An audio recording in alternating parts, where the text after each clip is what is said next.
Test one, test two, test one, test two. So far, so good.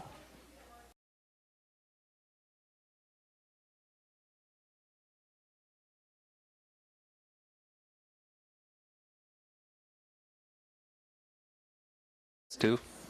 Test one. Test two.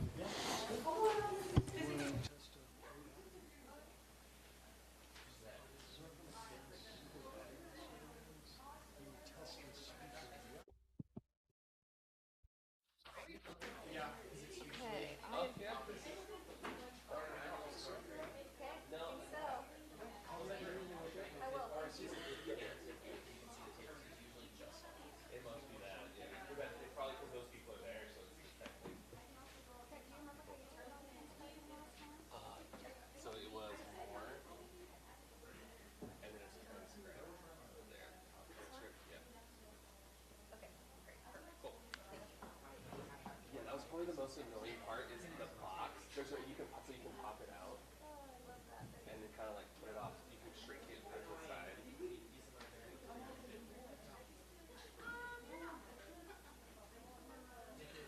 So one thing is like this, someone was coming from there, they would move it to like not be in their PowerPoint and vice versa. After give it, yeah.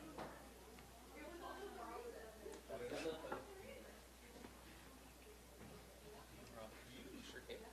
Just the mic.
Whoa, there we go.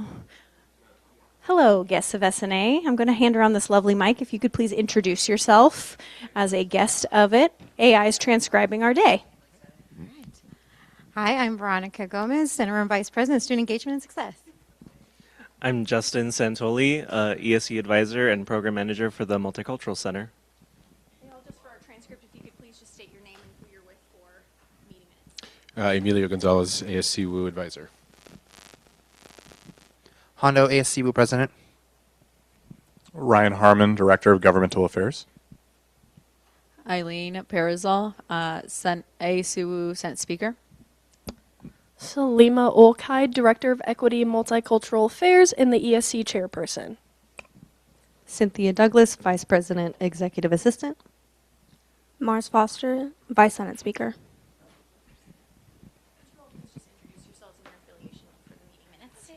Hello, I'm the ESC rep for LSO. Hi, my name is Alexa Silva Cabrera. I am currently the Student Life and Facilities Director.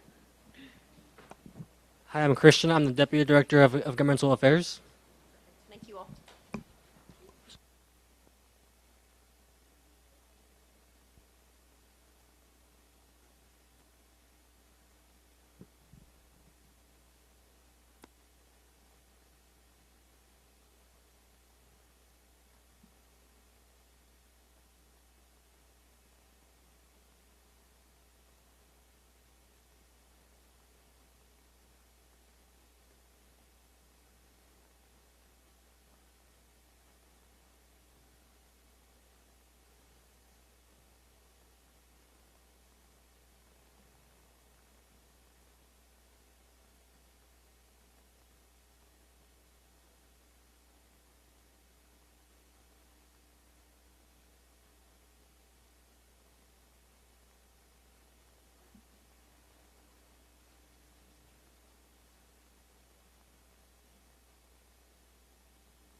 right. Thank you all for showing up today. I call this meeting to order at 3 p.m. Alrighty. Now into roll call. Chairman Alex is here. Chairman Alex Matheson is here. Vice Chair Ba. Present. Parliamentarian Rachel. Present. Alex Cordone. Present. Abby. Present. Eros. Here. Austin. Present. Wonderful. And I believe that is a full attendance. Alrighty. Moving on to approval of the agenda. It should have been sent over, and you can see it on here. Motion to approve agenda as written. I second. All right. Any discussion? Alrighty. Motioned by Ba and seconded by Alex C. All right. All in favor, please raise your hands. Alrighty. Vote passes unanimously. Moving on to the approval of the minutes. Do we have previous meeting minutes?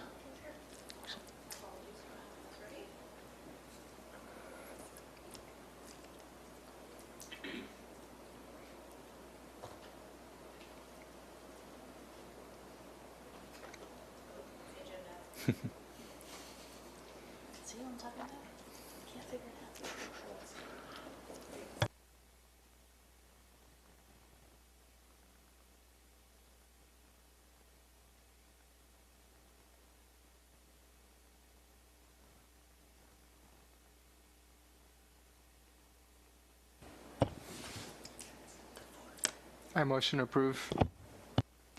Seconded. Alrighty. Any discussion? All right. Motioned by Alex C, seconded by Ba.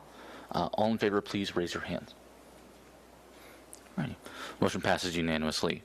Moving on to reports from the chair. Currently no reports. And move on to reports from the advisors. I have no reports. Thanks, Erin.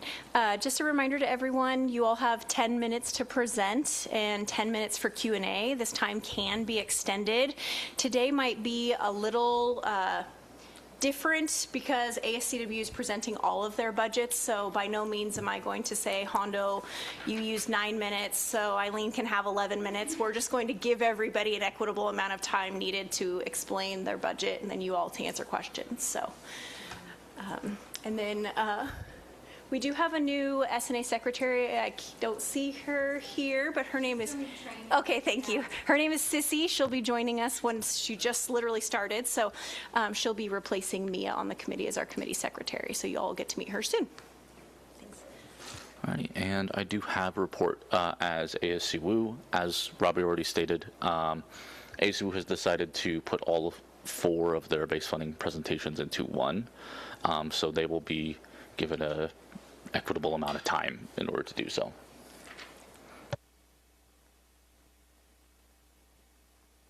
Alrighty. With that, we do not have any communications received, and so I will open the first call for public comment. Seeing as there is no public comments, we will move on to our first set of new business, base funding requests for the, ASCWU. So ESC is going to go first. ESC is going to go first? Awesome. Okay.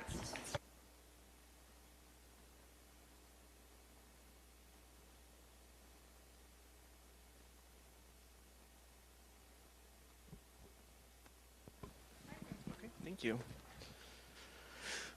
All right. Hi, everybody.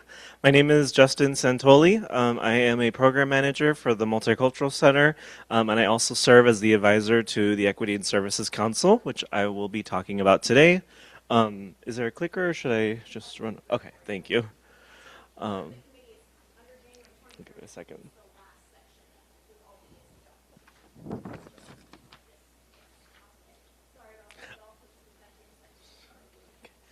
So just a brief summary of what the Equity and Services Council does. Out of all the many registered student organizations on campus, I'm sorry. No, I'm sorry. Okay, here we go.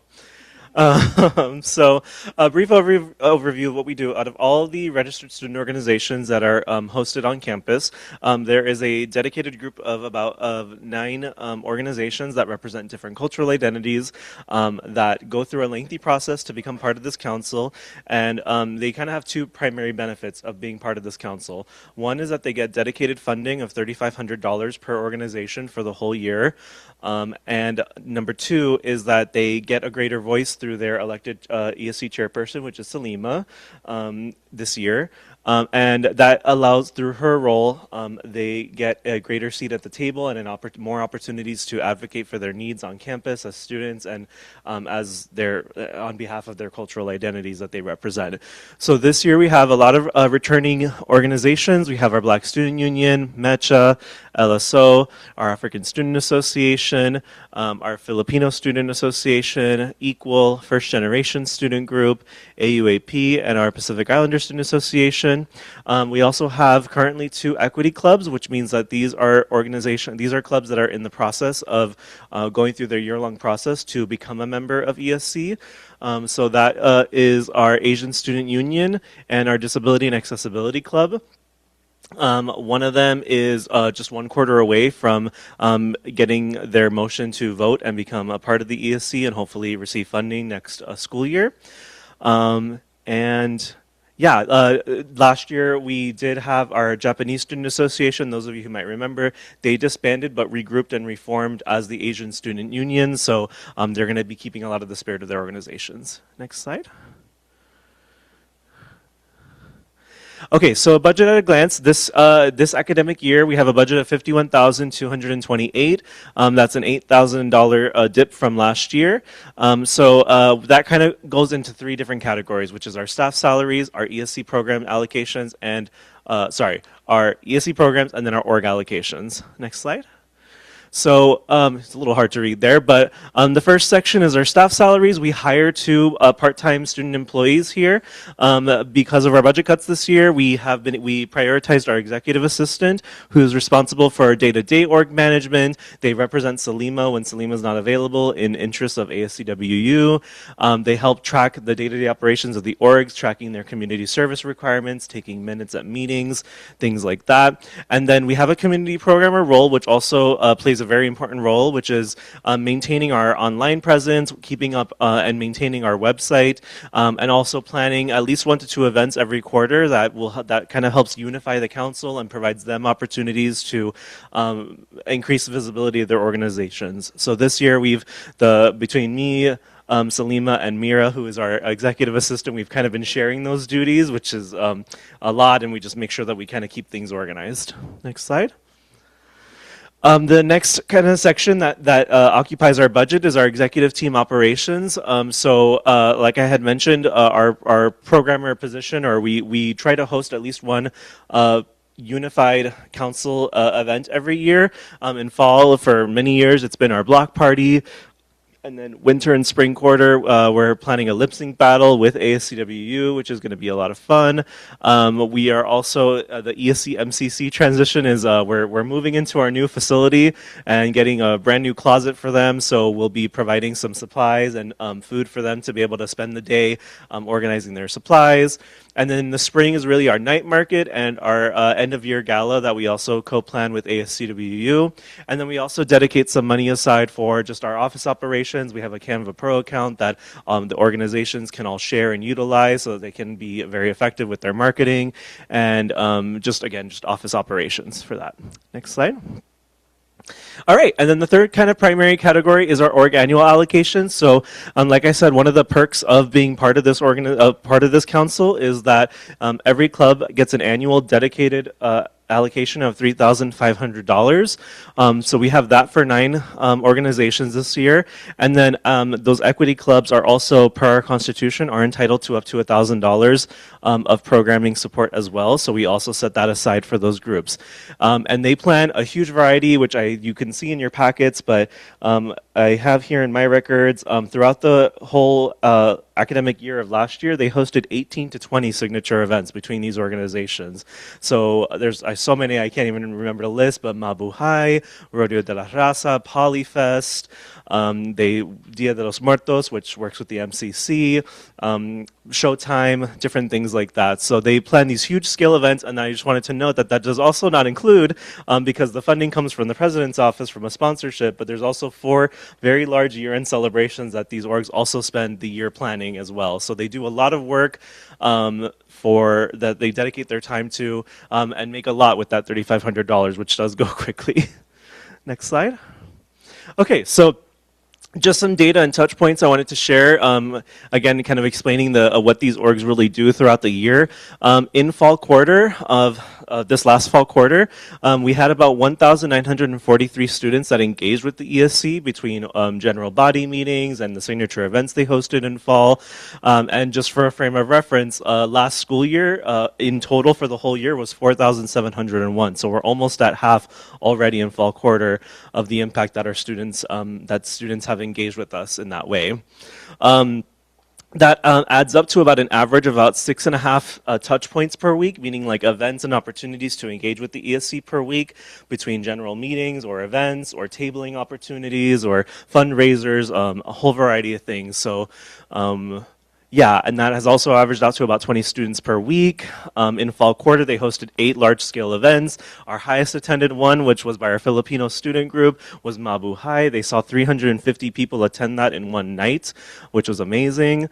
They've partnered with a lot of organizations on campus, such as the Multicultural Center, Dining Services, Publicity, ASCWU, Slice, and much more. They do have a community service requirement, so they have completed about 100 hours of community service, both on and off campus, in fall quarter alone, and that adds up to about 300 hours throughout the whole school year. Honestly, more because, again, with the signature events, everyone's always helping each other out, and those are like full day planning and events. And as you saw, we represent a lot of different organizations such as first generation students, Black, Asian, Latinx, LGBTQ+, our international student groups, our Asian American Pacific Islander groups, and a whole lot more. So yeah, next slide. I need a water break, hold on. It's so dry in here. Okay, so what we're asking for, we are asking for $64,357 through the next 3 years. That is to resume our, that's for twofold reasons. One is to maintain our base funding so that we can continue to dedicate that $3,500 for organizations, and also be able to fund both of the executive team roles, because they both those roles fill very specific needs that can be very challenging for the 3 of us that are currently there that also have other roles and responsibilities. So that does play a vital role. And as I shared before too, our Asian Student Union, we have at least one student club that is 1 quarter away from getting voted in, and it seems very likely that they will be. And we're very excited. So that means their funding would kick in, and we just don't want that to have to be taken out of our ability to program for like block parties and those unifying events as well. So having that money would really help with those groups. And we have, on top of that, we have been seeing an increased interest, especially with the visibility of the MCC and the ESC groups doing such good work. We've been working with Native students who are looking to form a club and then eventually joining ESC over the next 3 or 4 years. Muslim Student Association has kind of come in and out of ESC, so we've been in communication with them, and then just various different groups like that as well. So we do expect kind of an exponential growth, but we're just starting with the ones that we know for sure are on the docket right now. And I think that was my last slide, yeah. So thank you so much for having us, and are there any questions? It says that you guys underspent $13,000 last year. Where has that gone? Yes, so that came from 2 different reasons. One was we were late in hiring our community programmer last year, so we were not able to hire that person until I believe winter quarter. And then just as they were getting adjusted to their role, they didn't hit their full 20-hour-a-week allocation. So, every hour that a student does at work, it kind of goes into our underspending of our budget. The other really big thing was a challenge that we encountered at the end that we had about, if I recall, it was about $6,000 remaining in funding about a month before the fiscal year ended. And we reached out and we asked all the groups, like, hey, what do you want to, do you want to spend it on? A lot of them basically made requests to spend it on swag to get them set up for the year and promotional supplies for the following year. But there were a lot of challenges that we encountered with getting denied for marketing reasons and the kind of as the branding standards were being rolled out. So we weren't told that in advance. So I thought it would be fine because it's like there were no new designs that were really created or anything. And unfortunately, we just kind of got stonewalled by that. And then P-cards closed before I could really do anything about it. So I had full orders in and everything. And then I was just told unfortunately very much at the last minute that those requests were denied. And so, hoodies and t-shirts are like $30-$40 a pop. So we were fully intending to spend that, but it just got too late with the timing on that. So I'm keeping a very close eye. I know the new branding standards got rolled out, and I'm trying really hard to make sure that we're advocating and we're working closely with the publicity center to make sure that the orgs are working with them so that we don't have any kind of issues with that this year. The staff salaries of $15,739 a year. How many hours a week are actually performed in that executive assistant position? We budget for 18 to 20. Okay. Things like holidays and things like that sometimes affects that, but that is what we budget for. Thank you. If we were to allocate that $6,000 again this year, do you have plans for what you would be spending it on? Yeah, like I said, I've been keeping the ESC organizations really closely in the loop about the marketing standards and things like that. So a lot of them have been really good about being proactive and reaching out to the publicity center before they submit their funding requests. And I'm trying to push harder just to make sure, can I be told what exactly the process is so that these orgs can get what they need? Because, obviously branded apparel is very important and things like that. So we intend to keep a full eye on that and also to be able to track much more closely what our salary savings are for the executive team positions. And I'm trying to keep a better track on that. So that way that can be re-surplused either into supplemental funding for the organizations or for office operations or for programming opportunities. So I try to check that when I get those monthly reports from the accounting office. Thank you. Yep. So correct me if I'm wrong, but you allocate equity clubs $2,000 whilst the organization clubs receive $3,500. But you said one of the clubs was in the process of joining the organization. So would your funding request change based on whether they get in or not? No, so that was a snapshot of what we spent this year. My request of the $64,000 is assuming that those organizations will have their $3,500 allocation kick in the fall quarter. So this year, because they're in equity club status, each club gets $1,000 set aside. But once they're voted in as an organization, that changes to $3,500 for the year.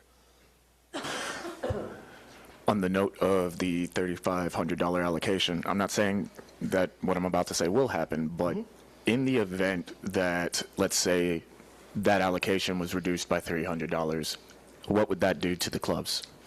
I can tell you as a programmer in the MCC that $3,500 seems like a lot, but with each... most of the orgs do at least one, if not two, signature events a year. And just off the top of my head, I can tell you circ venue costs can add up to $1,000. Food costs are just crazy across the board. I know a lot of services on campus have had to increase because of inflation and things like that. So already I work very closely with the orgs to try to help them find creative ways to kind of pinch their pennies. But reducing the amount, I do fear, would either limit their ability to perform their signature events, or all their money would have to only go into signature events, and they wouldn't have enough to set aside for either promotional retention kind of supplies or even just day-to-day org meeting supplies that they would have to kind of rely on sponsorships, which are never guaranteed. So that's what my fear would be. I'd like to add on a point with that. So just for the ballroom, that's $1,000 itself, right? So if you're hosting a signature event, that's already $2,500. And then there's also restrictions that you typically, most of the time, you can't really get food from outside venues. It's probably easier to just go dining because of like policies, right? The campus has. Dining's already a good chunk of change, probably a good 1,000 to 2,500 possibly. So to be fair, hosting like dropping the budget would probably hurt a lot in terms of. Oh no! I'm just giving you perspective. I'm not saying anything. I'm just giving you perspective from past experiences. Thanks. Do we have any further questions? Wonderful. All right. Okay. Thank you all so much.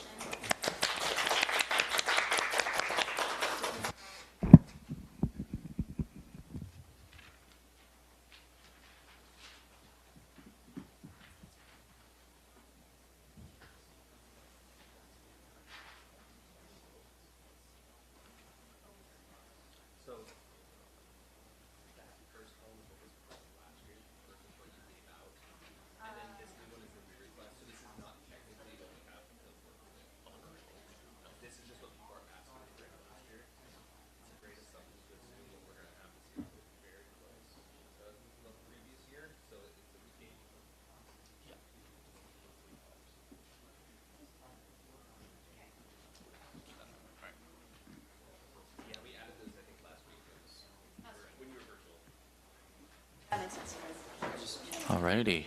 Moving on to our next item on new business, we have ASU student government.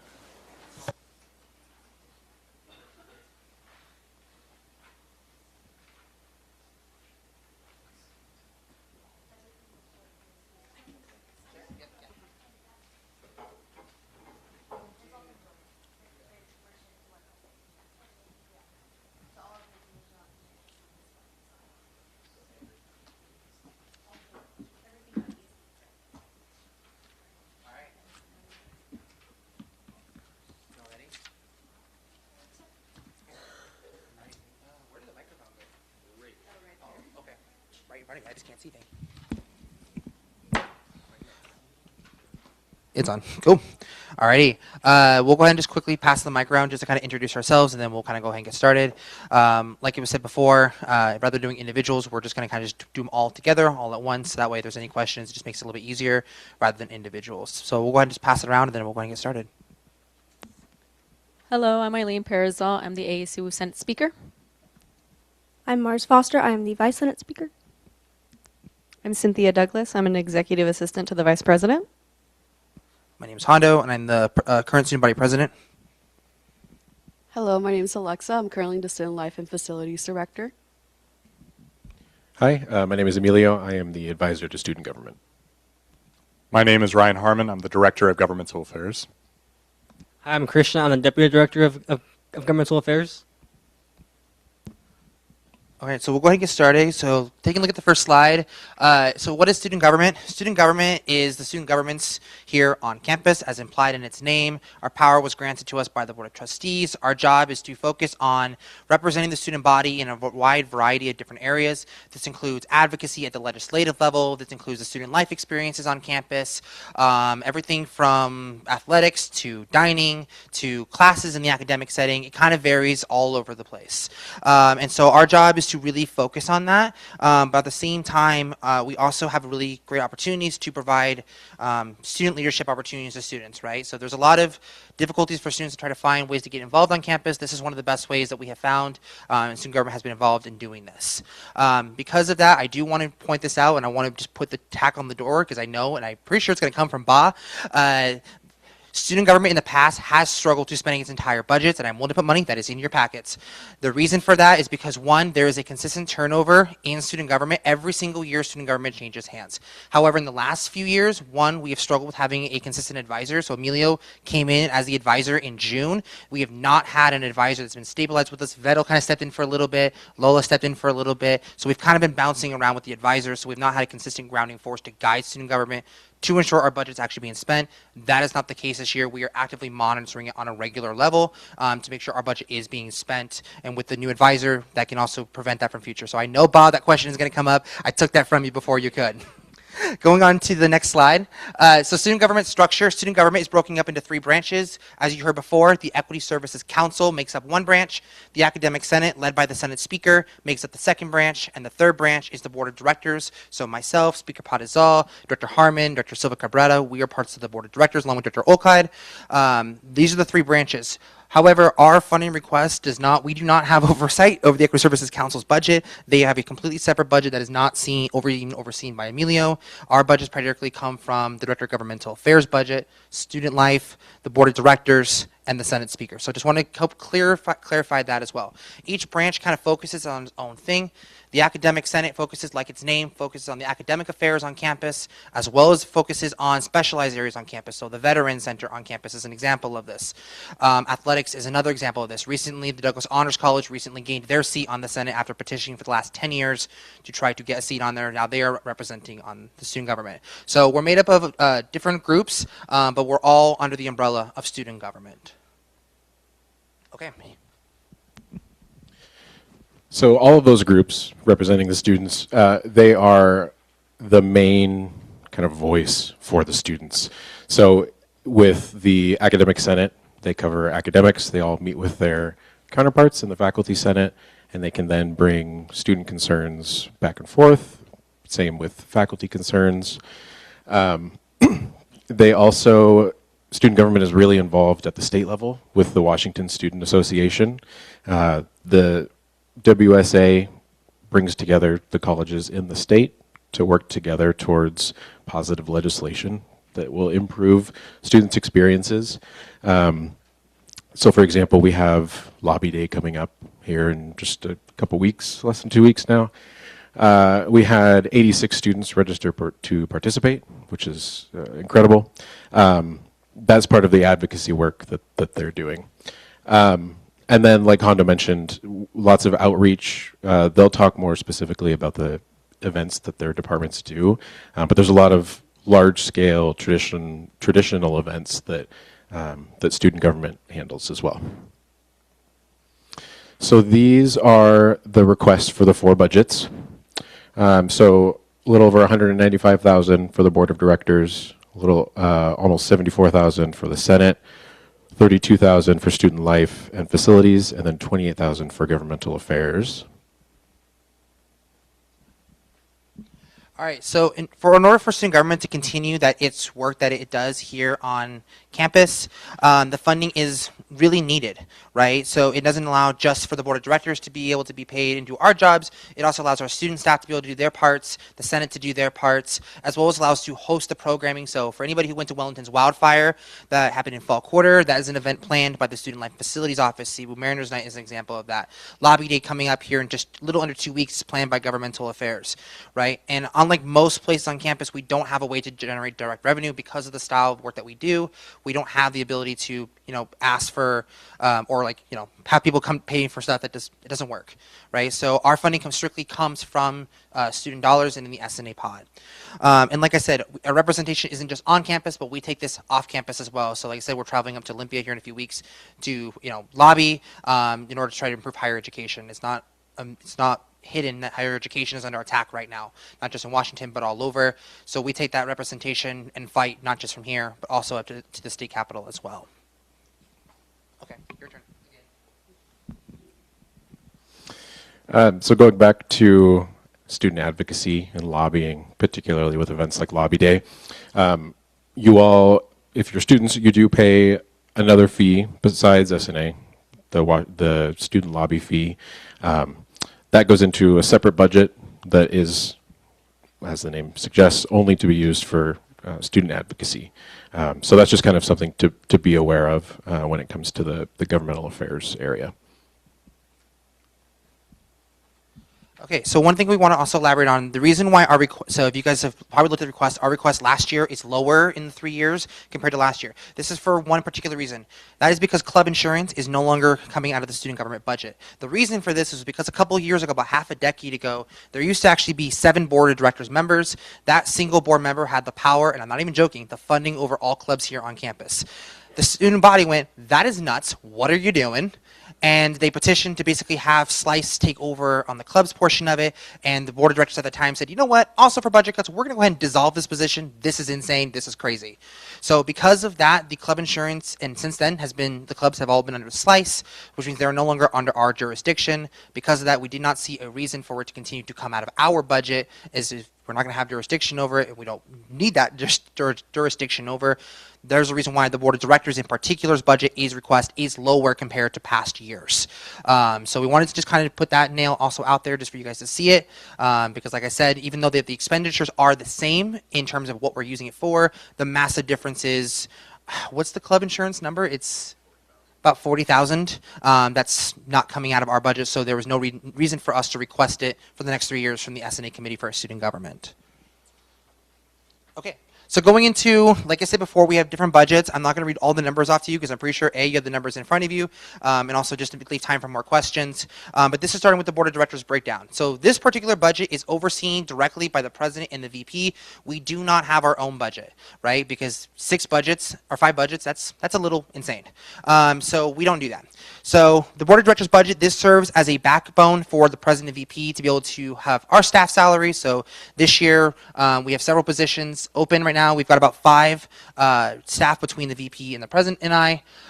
This also covers the Board of Directors salaries. So the Board of Directors, because we are not on hourly, we are contracted through a certain number of hours, so it's a stipend based rather than an hourly base. And then this also allows for Board of Directors to work during the summer. The reason for this is because I'm not even joking, the Board of Directors starts on June 16th, and everyone who's standing here ends on June 15th. So it gives that board in order to work during the summer to become more acquainted in their positions, so that way they can assume the role and have more full knowledge of it.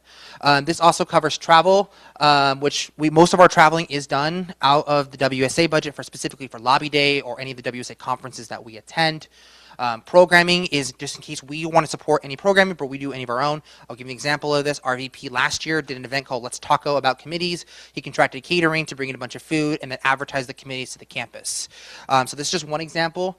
And then as you can see, we have other things on here. So like services for repairing the phone system, repairs in case office breaks, utilities, and supplies. The ones that I want to cover under the goods real quick, and I know because this is the second question that I think I'm going to get asked from Ba, is why do we use it for student government, and why? So as you can see, 1, 2, 3, 4 of us are all wearing our polos. This is because as any professional space on campus, like places like Slice, places like dining, places like publicity, we all have some kind of attire that represents what it is we do. This is also not just worn here. This is also what's worn up at the Capitol when we're going up to lobbying as well. The reason why this price is a little bit higher, and I'm going to kind of let Cynthia kind of explain this a little bit more in depth because they are much more knowledgeable about this than I am, is just because right now, from what understanding Emilio and I are under, we can't contract outside of Shirtworks for the university, and so because of that, we have to kind of go around one path that we have to follow. The other reason why, like our board members, we are in polos. Our staff have their own shirts that they're coming that's not embroidered, for example. But this is the uniform that most of us wear. So to kind of get this play off of Boss question, Cynthia, go ahead. So I'm an ATM major, so that's why I know this. If there's like a discrepancy from previous years, it's probably because of tariffs. Like, for example, this is a Nike shirt. They have it made out of country, so tariffs happen when the goods come back into the country. Most likely, the embroidery that happens here happens in country, possibly even in state in a warehouse, and it's just an extra middleman, so that's why the price goes up.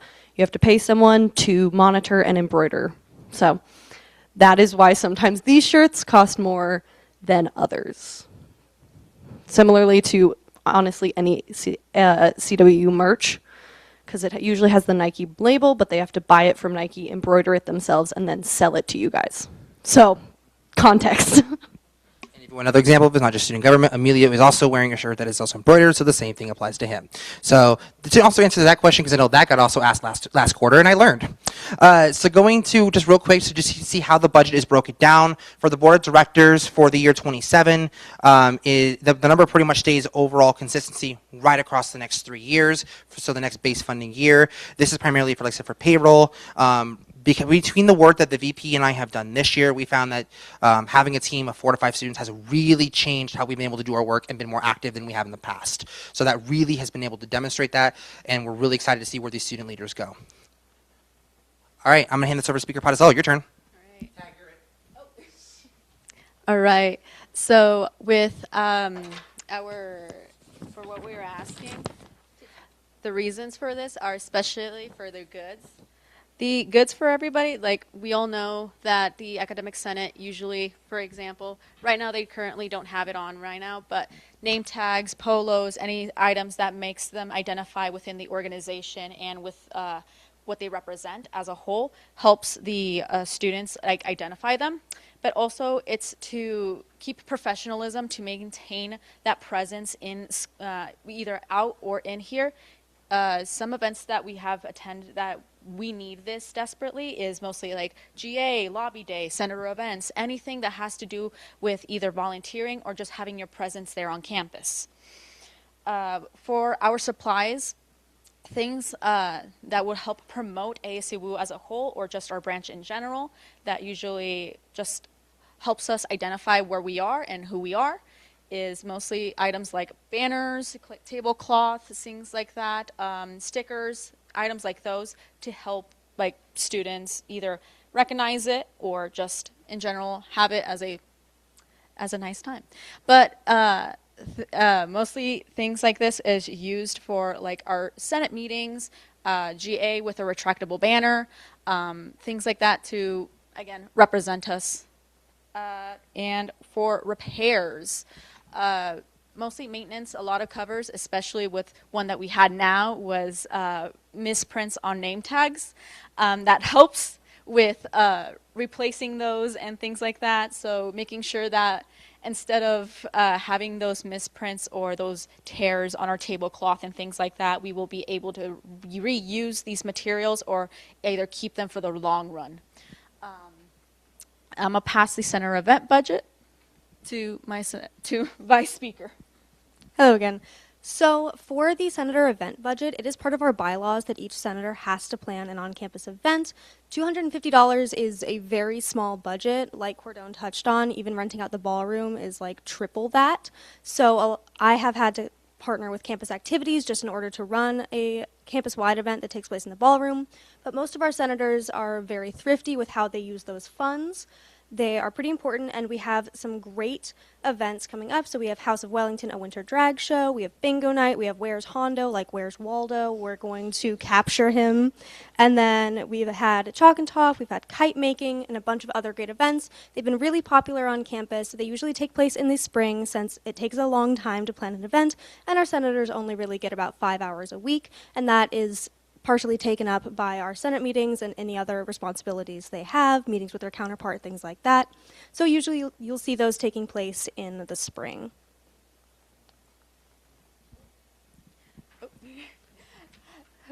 No, it's okay. For our programming, so for our funds, Senate meetings and stuff like that, it's mostly a lot about like reserving the circ pit, the technology that we use, anything like that to help us like any way possible to help us outreach or even host these meetings for the public to see. So a lot of that is just going into like reserves and like techs. So like I said before, our payroll though, we currently have 2 positions since out of the 15 senators that we also pay for 5 hours. But the vice speaker gets another 5 hours if they were elected within the senators. So with our 2 assistants, I believe that this is the most important, is like our 2 assistants are mostly the highest priority as well for our budgets, since they both work on 2 different areas. One of them is our program coordinator, who works 10 hours currently, but the exec assistant also works 10 hours. The program coordinator makes sure that the senators are following the budgets, they're on overspending, making sure that pre-approvals are being done, that deadlines are being met, all that stuff, whatever has to do with events, something that preoccupies most of the Senate's time. Same thing with the exec assistant, reminders of your agenda items, reminders of meeting minutes and things like that. Things that are usually working with the Senate speaker and the vice Senate speaker, making sure that we're doing everything, scheduling, all this stuff, meeting with one-on-ones, all this. So with our current system, We are hoping to at least bump up our 2 assistants to both of them to 15 hours, correct? I'm not positive, but definitely we want to bump their hours out since it is not enough time for us to even for them to help the Senate as well. And with our 15 senators, each one receives 5 hours plus that additional 5 hours. So in all of these, again, these are very short amount of time that you can do, with especially being a senator that only does 5 hours with meeting your counterpart and all this stuff. You have a lot of meetings to attend to. You have not even talking to your constituents and stuff, and it's not enough time to come back to us, but it is good to delegate on what we can do with those hours. So I just want to point something out really quick for the S&A community. Can you flip back a slide real quick? The majority of the budget is this number right here. And that is because there's 15 active senators on the Senate. A reduction of that amount would mean we would have to cut Senate positions from the Senate. So for context, about 5-6-ish years ago, there was about 30, 35-ish. Lola, what was it? About 30, 35 senators, I think, at one point, like 5 years ago? Something like that? I don't think so, but I could be wrong. But the reason for if we change that number, if you guys change that number, we have to adjust all of governing documents to kind of reflect that change, because like I said, there's all elected positions are voted member positions. So just want to really point out, as much as they seem like really small numbers, that is the reason why the request is so high. It's also to compensate for the wage increase that has happened. So just wanted to also point that out within the sentence as well. I see you, Ba. Go ahead and student life. All right, I'm going to move so I can see the screen. All right. Oh, wait, it is. I'm so blind. Okay, so student life facilities breakdown. So let's start off with the goods. So we are asking to cover branded materials and items specifically for Wellington Wildfire. As you guys know, Wellington Wildfire has always been a tradition here at Central. If you guys go back to the archives in the library, you'll see a bunch of amazing things that past directors have done. And also ensuring professional presentation and visibility at events. I don't know if you guys have seen the handler who works with Wellington. Sometimes when there's like big events, let's say like preview day, a lot of people don't know who's the handler and they think Wellington just walks by themselves, which is not true. So we are hoping to really get like T-shirts that says either like Wellington best friend or Wellington handler, just to ensure people know that they can ask the handler to take pictures or overall know that Wellington is in safe hands.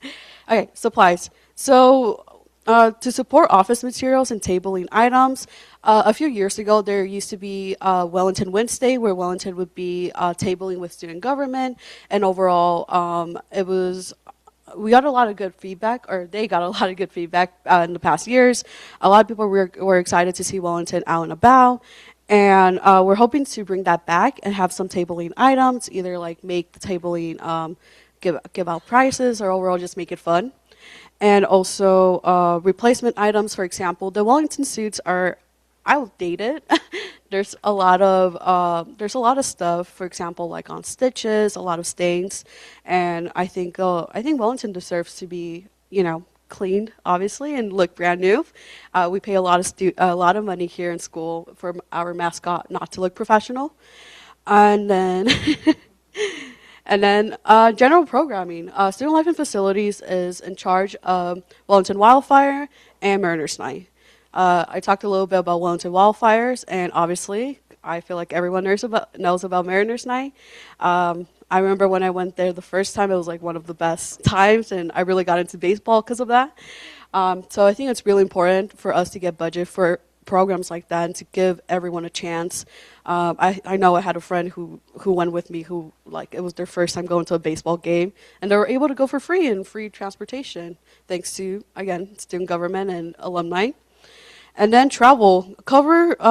We're hoping to cover conferences and backup support, for example, the legislative activities to maintain student representation and leadership development. Again, Lobby Day is such an important thing for students to get an opportunity to know about legislators, overall how everything works in the Capitol Olympia. And also, Women in Law. For those who don't know, we're hoping to actually bring that back. I think, yeah.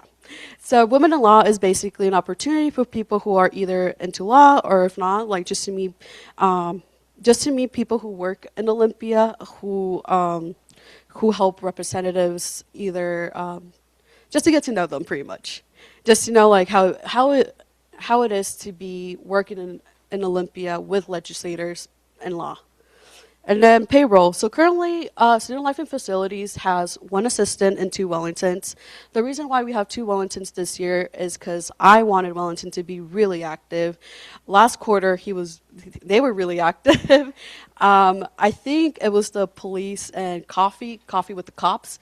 One of the librarians went up to me and they told me that. No, it was a police officer, my bad. He went up to me, he told me that he hasn't seen Wellington and his events for about 8 years?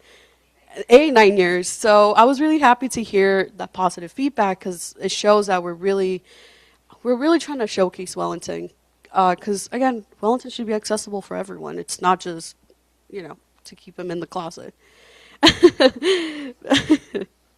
But yeah, not only that, Fred Myers actually, Fred Myers has contacted us back in fall quarter to do I think it was called the Fred Myers night, where they were giving out discounts to students, and I think that was such a great event, and I'm really hoping to definitely bring it back next year.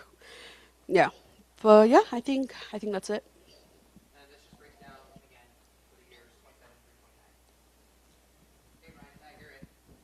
A minute?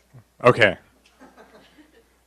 I want to kind of break down the biggest part you're going to see in my budget is the general programming and travel. The DOGA office does a lot of traveling for students. As people are kind of talking about Lobby Day, we have about, I think it's 86 to 88 people that have signed up. And as you guys could probably tell, that does cost a lot to travel up there with that many people.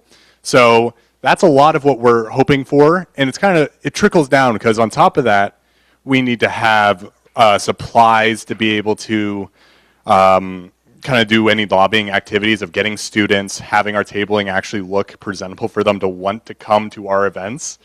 And as I'm kind of talking about this is that our events have kind of went astronomically higher at this point. Last year, if you were going to look at Lobby Day, so if you guys are thinking about the money part, we had to think about 35 people were going to Lobby Day. We're almost times 2, or we're past times 2 probably today of all the people that are going. And not only that, for Committee Day, we had, I think, 7 people, and this time we were 18 people, the biggest campus on the Capitol with a bunch of meetings. So we've seen an astronomical jump of people wanting to get involved with advocacy work, and we're really trying hard to make sure with all the money that we have for these upcoming years, it seems with a lot of people that have signed up are freshmen, so they're going to be expecting next year to be able to go to it.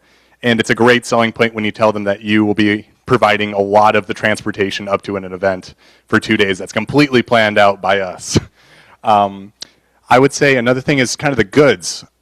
We need to make sure that we look presentable. Everything at the DOGA office when you're talking to people is making sure that you are trustworthy with what you are presenting to them. So we've had our student liaison has to get his polo. We need to have Christian to get his polo so that we look like a uniform when we're talking to these important people. And it gives us enough for us to possibly be able to invest into shirts for at the Lobby Day or be able to kind of give us an advantage for Central when we want something to look good. I would say repairs, you also see that is in order for us to function, we kind of email a lot. That's our main point of contact. We can't talk to these people. So we are really focused on making sure that we keep that amount of money so that, God forbid, our computers are down and we need to reach out and we're in a little crunch. is what we we need that funding. Not only with the travel, we do a lot of other events. So with the WSA General Assembly, there we took a bunch of students down to the Capitol to figure out sort of bills for the Washington Student Association, as Amelia was talking about, and things for Central Washington University. A lot of students participated in that. It was up in Pullman, a 2-day full-on, really fun event. Yeah, and on the bottom half, we have the payroll. So currently, Christian works about 15 hours a week. Then, yeah, we're hoping to move that up to 20 so that he can continue his work, because right now we're in a short session, and that time is kind of a crunch of you need to get things done, because we'll start January 12th is when we started, March 12th is when the session ends. And not only that, the next year will be a longer session, so being able to fund our staff to be able to fight for students at the Capitol, because it's a little tough when you get in 15 hours and having to work about 40 for all the stuff that you're working on, because Christian's working very hard on making sure that we get representation at the Capitol, because it's really tough for us students to be able to get through that. Yeah, if you... I just want to also point this real quick out. Because of the work the DOGA team has done this year with their outreach, I've been here 5 years. This is the largest lobby day team I have seen. If you want a perspective of what this looks like, as somebody who sits on the WSA, Central's 86 people this year is competing with what's called Huskies on the Hill. That is when they bring Tacoma, Bothell, and what's the third campus? It's Seattle. Together for one lobby day. Central this year is competing with the 3 universities combined because of the outreach team the DOGA team has done this year. So I really want to also point that out, that this student government has really been trying to set up student government for years to come, and improved based off of what you guys are seeing now is not what's actively reflecting happening this year that we're building right now to set up for the upcoming years. So going just real quick again, 27 to 29, just so y'all know it. That's pretty much all we had. I imagine there's going to be questions. What questions do y'all have? Hi, Ba. Hold on. I just wanted to, before I ask my questions, I want to say this was a very strong presentation. Y'all did phenomenal, especially compared to the last one. I'll take that. You also preempted more than half my questions, so I only have 2. One, for the metrics of assessment for governmental affairs, it states that you measure success by number of students trained or participating in legislative advocacy, number of legislators engaged through meetings or events, voter registration and turnout data, post-event assessments. Do you happen to have these numbers? So I'm going to tell you right now, and I'm going to quote a little sign that's sitting in Emilio's office called "Did you document it?" Student government in the past has struggled with documenting its numbers. This year we have been tracking these numbers and building a new set of documenting systems. I can tell you from the last few years that I have been here, most like the lobby days, for example, usually average about 15 to 20 people with about a rough sign up of about 30, 35-ish. Again, highball on ish. Committee day last year was about 7 of us. Post event for what's the other one for your student engagement hub? Do you remember what your numbers were for student engagement hub?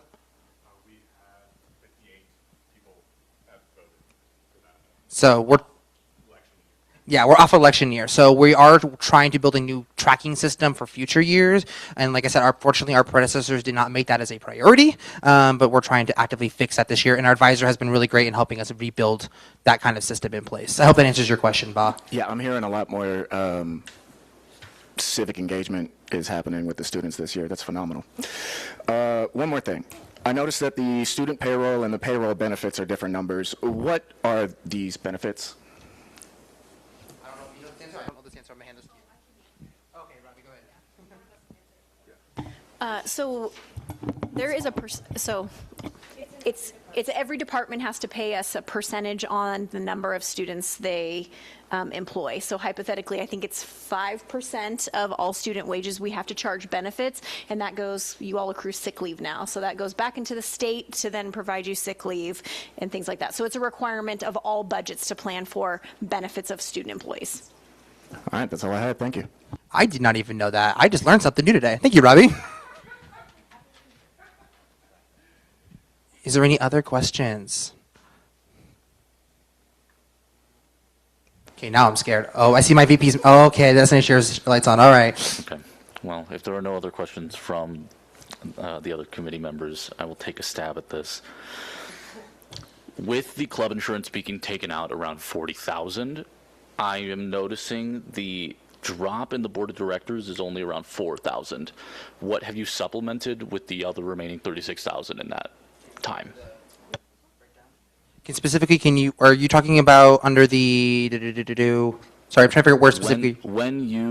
If you can go back to the ASU club insurance slide. Oh, hang on, sorry.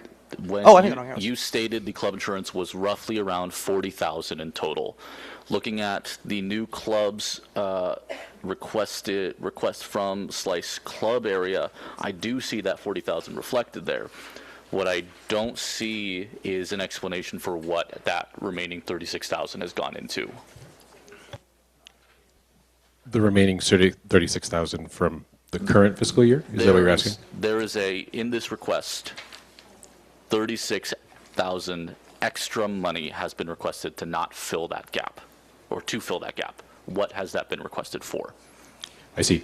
Yeah, so the club insurance thing, that will be covered more when Slice does their presentation in February. The amounts were kept about the same to help with staff salaries. Part of our outreach has been, part of what we've realized from all of our outreach is that it's going to be so much more successful if we can get more hours for some of our students. And then I believe also part of it was programming, if I remember correctly. So trying to kind of build off of the momentum we're trying to build this year into next year and the years coming is kind of where the discrepancy is. So for numbers wise, because I'm sure Bob's also wondering how many staff we have right now, we have about 11 student staff that are in our office combined with amongst the 6 board of directors, and that has helped tremendously. That has allowed us to update our governing documents. That has given Director Silva Cabrera and I time to rebuild our website, update all of our information, start new systems, build new transitionary systems. So the staff has been able to really help that, and there's also been a growth of leadership for them. So for context, from what I understand, most of our student leaders this year are wanting to come back next year to continue the work that they've done this year. But our goal is to continue the outreach program. And so to my understanding, it's also, like I said, for the salaries. So the staff board has the support. Last couple of years, the boards have not utilized the full staff's hours and capabilities. Partially of this is because there was never a system to track, and as our advisor can tell you, as he's seen this year, it's been kind of hard to see like the consistency of their hours working. That has not happened this year. The board of directors has implemented a new system where every single week we know their schedule and their hours to match that for future years. So in 3 years, I hope none of y'all are still here in 3 years, but that S&A committee will have that data as well. So to kind of help fill in that gap as well. There has been a lot of talk about the work, the exemplary work that the student government this year has done. This is funding for the next 3 years. And as you stated before, there's a high amount of turnover every single year in student governments. Even if some board members of this current year come back next year, that is still an entire year unaccounted for what this is going to look like. How can you ensure that this amount of money is going to be used in that time? So I'm going to say this right now. I'm not going to sit here and swear on the Bible of a promise. But what I can tell you right now is a lot of this comes down to having an advisor. Like I said, in the past, we have not had an advisor. That has been one position that has consistently turned over and struggled to have that consistent support to ensure the board is doing their duties, making sure our budget's being spent, our staff are getting their hours, things are getting completed. This year, though, we do starting in June. We've had an advisor who I'm hoping will be here way longer than I will be. Will be here to continue supporting and building this momentum going. I can't say that not a seer. I can't see the future. But based off of the momentum right now, my best hope is this will continue. And what we're seeing right now is a wave that has not been seen since pre-COVID from what I've talked to our alumni for. And a lot of that hope comes down to the advisor being able to continue making sure that the board is doing its capabilities and doing its jobs compared to years past where we have not had that staple pro staff member to consistently help us with that. I hope that answers your question. Kind of adding my 2 cents with this. I think I've said this, I'm going to say it again. I am a huge defender and supporter of students getting paid and earning their position. So, if the position clearly requires 20, 15 hours, and they're working those hours but they're not getting paid for, by all means, absolutely give them that pay for that, the work they're putting in. But I also like to add on kind of to the board as well, too, or that this is a major employing force on campus. And if you look at it, there's not a job there isn't a job everywhere, exactly what I mean. Like there isn't a job for every single student. There are some unemployed students. So I think hurting anything when it comes to salaries is I think a detrimental thing to students on campus, because I mean this is a major employing force. I mean I think we're all kind of broke here, so I'd like the idea of having some money to survive, right?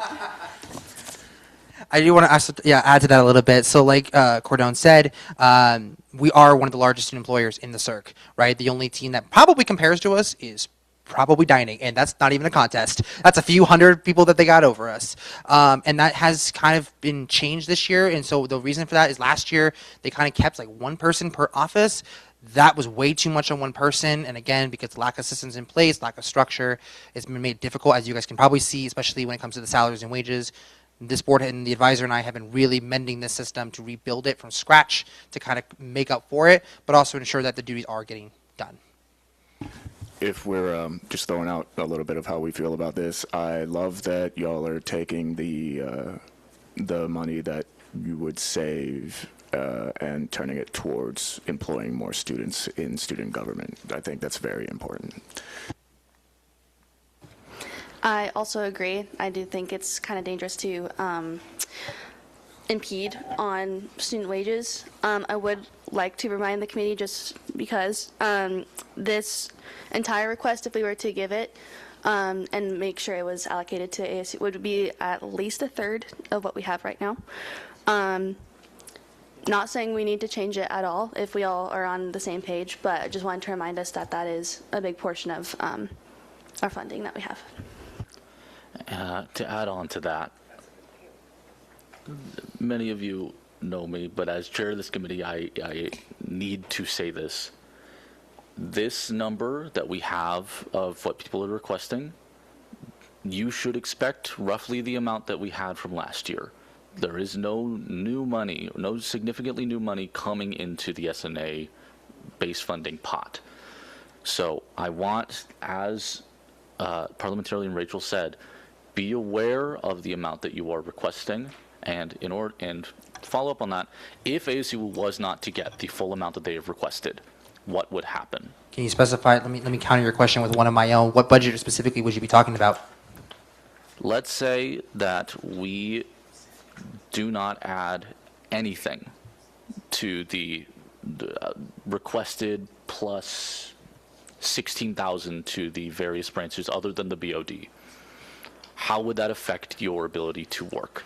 So I can tell you right now, for Senate in specific, this is going to hurt Senate a lot. Senate already has a lot of restrictions in their hours, and especially in their staff and their capabilities right now. Like I said, a majority of their budget, can you flip to the Senate's breakdown? Thank you. A lot of their budget comes from this number right here. Everything else is a lot smaller of a number compared to this budget, right? So if there's anything that was going to get cut, I can probably guess you would look at this first, but I can tell you right now, this is going to hurt the Senate a lot. They already have a lot of limitations in even their budgets for their programming of their events. So let's say, for example, y'all cut down the programming, right? Well, what's going to have to then happen is we're going to have to look and say, okay, how much for a senator is going to have for the next 3 years that they're going to have to try to work with in a time of really difficult time financially for the university. That means the next 3 Senate speakers are going to have to, and their senators are going to have to figure out how to work more with the university, which is totally fine. We do that. However, budgets are hurting everywhere. So I want to focus on that one in particular with Senate. Can you go to governmental? With governmental, because of like what Dr. Harmon said, our WSA budget has been able to help with our programming for our lobby day travels, our WSA conferences. That is kind of where a lot of that budget kind of is coming from right now, and it's helping right now, but that's not guaranteed if anything ever happens to the WSA, right? So that one in particular, it's going to hurt in some ways, but it's not going to do as much of an impact as, say, like Senate, for example.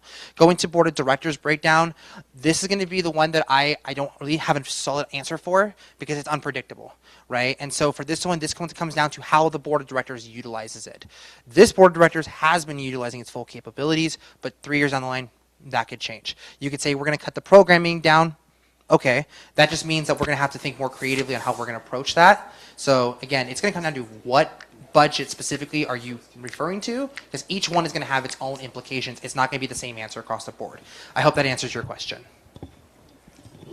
Can I offer a point of clarification before we go down the rabbit hole even further? Remember this S&A is going to make a recommendation on a budget. We do not say you can only spend $7,000 in salaries and $2,000 in programming. We're going to give them an overarching budget, and it is up to the budget authority, Emilio, in collaboration with the board, to break out their funding on how it should be spent. So we will say you get $50,000 to do your programming. It's not, well, you can only use this much for events and this much for salaries. That's on them to program within the budget we give them. Can I add something to also, Robbie? And I might have misheard Rachel talking about that this ASCW would be a third of the budget. I don't think that that is correct. The budget that we're talking about for base funding, if it is the same as this year, give or take, is about 5.6 million. And so this, just keeping in mind that this is not the same budget of money as the supplemental budget. And I don't think that these total up to that significant of a portion of what will be the base funding annual budget. Thank you, Aaron. I apologize. Thank you. I was looking at the wrong information. Rachel, you put me into a scare for a second. Thank you, Mara. Sorry about that. Also, I would like to move to extend this meeting by 15 more minutes. If that's till 5. I'm just, it's okay. Thank you guys for being patient with me. I appreciate your presentation, and y'all are doing amazing. Motion denied. I voted against my own motion before. It's fine. It's okay. It's okay. It's been a long day. I think the question of if there was to cut anything, I think talking about programming is just the wrong way to go. I think if you were to cut anything, I'm not saying I am in favor of cutting anything, but just things like goods and supplies would be a little bit, but not programming though. You see what, I don't know if I'm in the right area. To go, as Robbie's already stated, we don't have any direct oversight of. Oh my gosh, that went over my head. Never mind. No Forget worries. me. So the reason why this breakdown exists is just to kind of show you of what our hope is to use it for. It's not to specifically say, we want for this amount, please don't do that, that'd make me cry. It's been a long day, people. It's all good. Yes. Is there any other questions? I have one. Hi, Robbie. You always love hearing from me, I know. Okay, so knowing that knowing that ASCW has had a hard time spending their funding in the past, you've asked for more money this year, overarchingly. So can you, I think if I understood correctly, it's going to increased student presence and student employees. Can you clarify that? So yes, I can. Total, I'm talking total, I'm not talking Yes. individual budgets. Total, over all 4 of your budgets, you're asking for more money than you asked for last year. So yes, so the budgets that specifically, and I knew this question was going to get asked. That's great. The reason for that is because Student Life and Senate are the ones that are primarily taking the larger increase. Programming for them, the board of directors budget is the one taking less because, for context, the club insurance came out of the board of directors budget. Since that is no longer happening, that number is lower compared to probably the number that is on your sheets from past years. Senate is compensating specifically for the wage increases in their wages for their senators. There's 15 of them. That adds up fairly quickly, right? So that is to compensate for that. Student Life is to increase their programming to be able to be more active. The reason for this, and we'll talk about this in the reallocation portion of this meeting, so I'm so sorry you have to deal with this a little longer. That is because Student Life's office from now on is taking over the planning of Student Appreciation Day and Sweetie Day this year and for years to come. The reason is because this used to be planned by Senate, and then the Senate last year and I went, that makes no sense. And so after talking to Director Silva Cabrera, she was okay with taking over that, and then we decided that is going to be the primary office planning the Student Appreciation Day event, looking at Wellington's Wildfire and Seawell Mariners Night. That is why. So that is the 2 budgets that are increasing for more, which I believe DOGA is actually asking for less compared to years past, just like the Board of Directors is. No? Okay, I'm wrong. Ignore that part. But I hope that answers your question, Robbie. Also, us coming back in fall was for staff hours because this board really did their best, and they're still doing their best. But there was so much work that the board went, there's so much we have to do now that we have to have as much hands to help us kind of get by to get through this year. So that way the next few boards don't have to rebuild student government essentially from scratch like Emilio and I and the board have been doing. I hope that answers your question, Robbie. If there are no further questions. Go ahead, Eros. Okay. Are you sure, Eros? You look like you want to ask a question. I just have so much.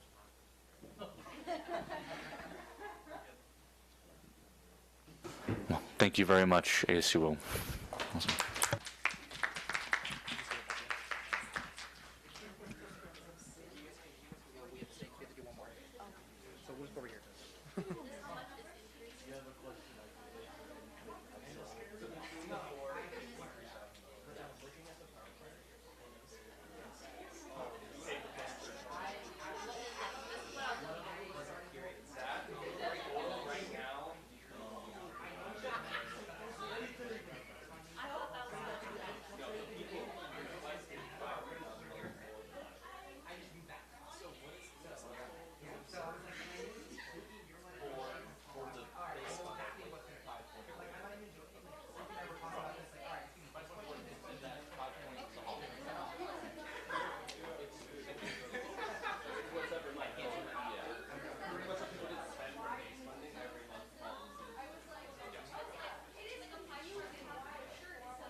Are you going to give everybody a break? You want to do that formally? We're going to take a quick 10-minute break for everybody to rest after that.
item of the agenda, I believe, we have the reallocation request from ASCWU.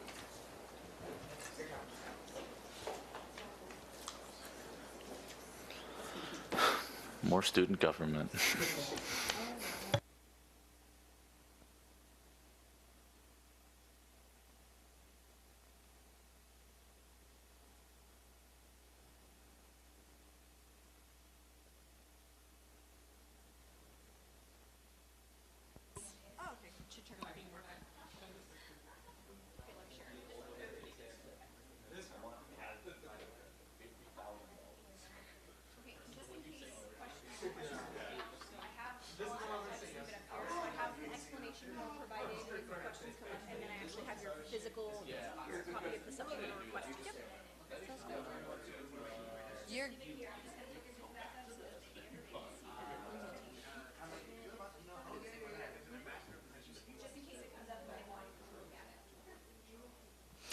All right, so this is a very simple presentation. Division of supplemental funds that you all have already given to ASCWU.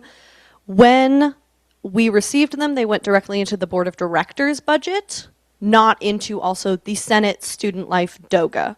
So now we are here to ask you to approve the separation of those amounts. So for Student Life, $4,000.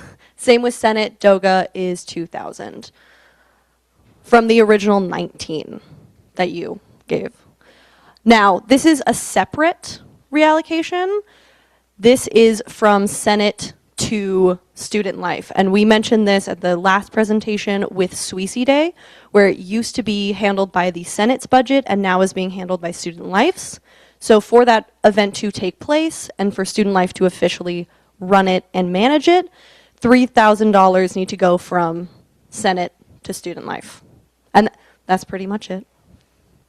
Now, I just want to show you all this number, $8,000, a little over, is going to remain in the BOD's budget. So that is the rest of the $19,000 that you all gave to ASCWU.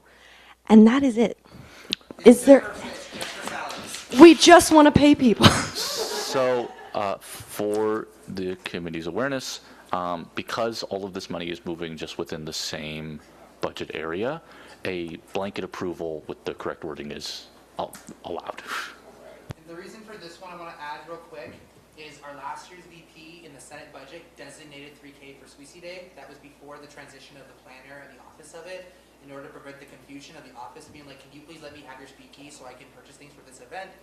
We said that doesn't make any bit of goddamn sense, and please give it to Student Life so they can do their parts. The rest of the reallocation is just for the wages, so the staffs have their proper hours starting. They haven't been able to work their new hours yet in the 3 offices, so that's the purpose of the reallocation. Yeah, so far just the 2 offices that are under the BOD have been able to start their new hours. Everyone else has not.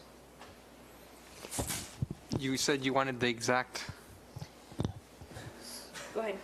So, for this, the correct wording could possibly be to approve all. Got you. I got you. I motion to approve this reallocation. Okay. One point of clarification, y'all. So this is the first time you're hearing the supplemental, so we will not vote on this today. You are purely here to hear their presentation. You will ask your questions, and then we will vote on this next week. Okay, so ask your questions about what they're reallocating if you have them. If you don't, then this is the amounts that they're asking to be moved within student government. So that's why we're allowing them to do one request instead of 4 separate ones for these tiny amounts. We're allowing one request to move it within their subdepartments. Thank you. And yeah, no new money. Yeah. This is money already been given and money already sitting in Senate's budget. No new money. Completely forgot about that. So thank you so much, Robbie. Thank you, Robbie. Just to go ahead and ask that question, I believe you already answered it, but we're trying to get it on the mic. What are these funds being reallocated for? These are being reallocated for student wages. So now we can increase the hours to, in our original S&A presentation, we wanted to increase the hours for the Senate, Student Life, and DOGA offices, along with obviously the president and VPs.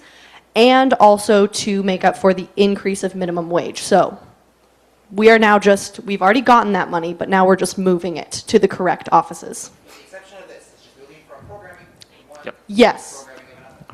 This is already money we had. Do we have any questions? I have a question. Just Go ahead, Aaron. thank you. So specifically the request that you're asking to reallocate, is that number 2611 that was approved at the beginning of December for 19,000? Yes, it is. And so of that 19,000, so this is reallocation. That's this part of the request, right? So Yes. Of the 19,000, 4,000 will go to student life, another 4,000 will go to Senate. Obviously, it's a little over. And then 2,000 will go to DOGA with around 8,000 remaining in the BOD's budget. And then just the extra separate moving the 3,000 for Sweezy Day. So this 3,000 is not part of the original. No, it is not. So these the are sort of two 3,000 is already in Senate. It was not part of the S&A funds that we received earlier. I don't know why I'm looking up at the ceiling.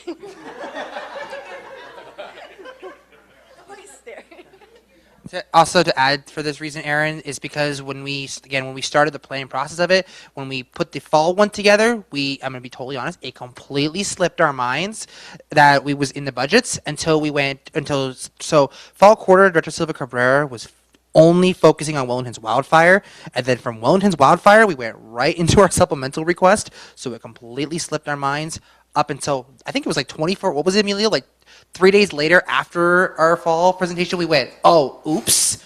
Along with, we realized the funds that you guys gave us in fall went to the wrong budget. So that's why, in order for that budget to, for us to be able to do the staff to be able to do the correct hours, it has to be put into those respective budgets. The other thing I want to very quickly touch on is this has already been taken in consideration of the student life's budget for the next 3 years, assuming that they are the office planning it. So it's not just this year, but it's also part of their base funding request for the next 3 years. Alrighty. So just to make sure I understand what you just said, is that in your base funding request for the next 3 years, this 3,000 has already been moved from the Senate budget to the student life budget? Yes, it has. Okay. And then also just I just want to make sure everybody knows that we did do a request to cover minimum wage increases for the budgeted student hours that are in CAP plan right now, and that is still waiting to be approved by the CFO, but I don't think that there's going to be any issues with that. So those requests related to minimum wage are already covered in the supplemental request that was heard 2 weeks ago. Okay, thank you. Well, if there is no further discussion, thank you, ACWU.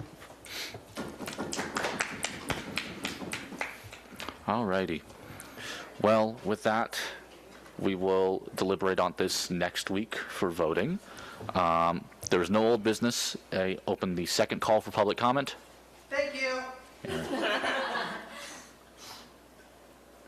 Nothing from Aaron. Wow. That's great. Not this week.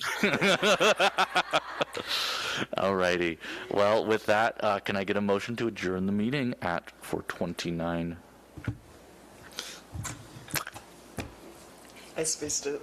Motion to adjourn the meeting at 4:29. I second. Motioned by Vice Chair Ba, seconded by Eros. This meeting is adjourned at 4:29.